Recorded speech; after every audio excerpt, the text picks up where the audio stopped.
സംസ്ഥാനത്തെ ആദ്യ ജനകീയ ജൈവ വൈവിധ്യ പ്രഖ്യാപനം കോഴിക്കോടിന് സ്വന്തമായി പക്ഷി, വൃക്ഷം തുടങ്ങിയ വംശനാശ സാധ്യത നേരിടുന്നവയെ സംരക്ഷിക്കാൻ കൂടി വേണ്ടിയാണ് പ്രഖ്യാപനം.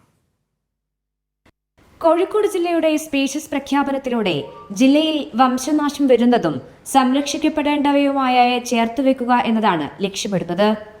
ജില്ലാ പഞ്ചായത്തിന്റെ വാർഷിക പദ്ധതിയിൽ ഉൾപ്പെടുത്തി വിദഗ്ധ സമിതിക്ക് രൂപം നൽകിയാണ് സ്പീഷീസുകളെ തെരഞ്ഞെടുത്തത്. ജില്ലയുടെ പുഷ്പമായി അതിരാണിയെയും പക്ഷിയായി മേനിപ്പൊന്മാനെയുമാണ് തിരഞ്ഞെടുത്തത്.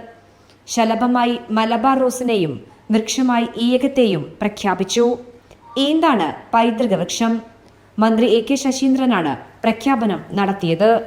ലോക ജൈവ വൈവിധ്യ ദിനത്തിന്റെ ഭാഗമായി കോഴിക്കോട് ജില്ല ഒരു പുതിയ രീതി അവലംബിച്ചുകൊണ്ട് ഈ ദിനം സമുചിതമായി ആചരിക്കുകയാണ്. അന്താരാഷ്ട്ര ജൈവ വൈവിധ്യ ദിനത്തിൽ കേരളത്തിലെ വിവിധ ഭാഗങ്ങളിൽ ഇതുപോലുള്ള ആഘോഷ പരിപാടികൾ വളരെ ശ്രദ്ധേയമായ വിധത്തിൽ നടത്തിക്കൊണ്ടിരിക്കുകയാണ്.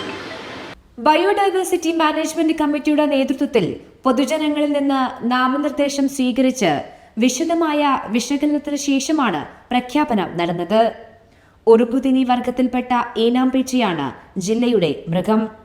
സംസ്ഥാനത്തെ തന്നെ ആദ്യ ജനകീയ ജൈവ വൈവിധ്യ പ്രഖ്യാപനമാണ് കോഴിക്കോട് നടന്നത്. കൈരളി ന്യൂസ്, കോഴിക്കോട്.